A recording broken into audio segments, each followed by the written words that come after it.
నిజం చెప్తున్నా, కొందరి కళలు చూస్తుంటే నాకైతే మస్తుల బీపీ లేస్తుంది వల్ల. అది ఏందో పొరుగింటి పుల్లకూర రుచి అన్నట్టు కొన్న సొమ్ముల కంటే కొట్టుకొచ్చిన సామాను మీదనే కొందరికి బాగా పాయిరం ఉంటదొల్ల.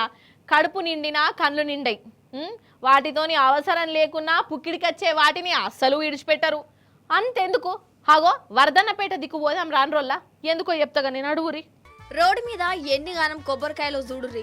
అమ్ముకునేటోళ్ళు రోడ్డు మీదనే అమ్ముతురు కావచ్చు. వీళ్ళందరూ గిరాకీ ఎత్తురై ఉండాలి అని అనుకోగల. గట్లా ఆలోచన ఏయకురు మీరు. ఎందుకంటే వీళ్ళందరూ బేరం చేసేటోళ్ళు కాదు, కొబ్బరికాయలను ఎత్తుకోబోతురు.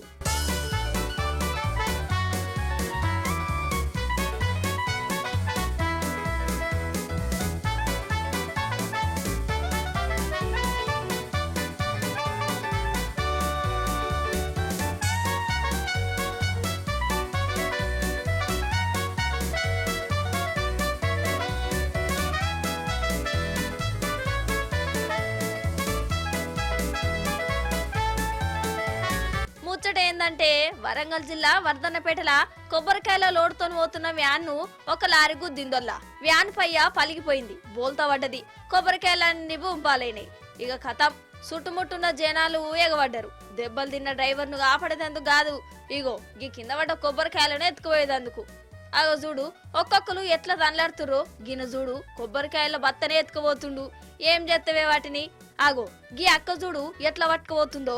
గీమకు ఎవరన్నా సాయం కావాలట, నెత్తి మీద ఎత్తుకొని పోతుందట. చూసినవా ఎంత ఆత్రమాత్రం చేస్తుర్రో కొబ్బరికాయలను. ఇంకో 2-3 చేతులుంటే మంచిగుండని అనుకుంటురు కావచ్చు.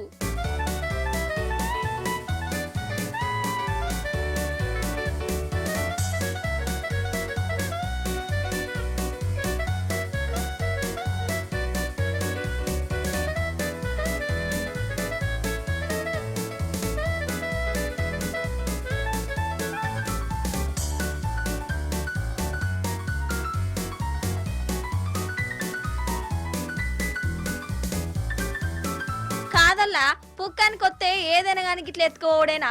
అరే ఆడ యాక్సిడెంట్ అయింది, మరి అందులో ఉన్నోళ్ళు పరిస్థితి ఏంది?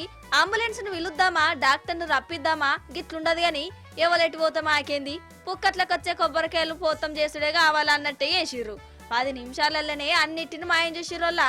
అదే కొబ్బరికాయలను పైసలు కమ్ముతామంటే కొందరా గిన్నిగానం వీటిని పుక్కట్లకు వస్తున్నాయి కాబట్టి ఇగో గిట్ల దూసుకోవయ్యిర్రు. ఏందో ఏమో పో.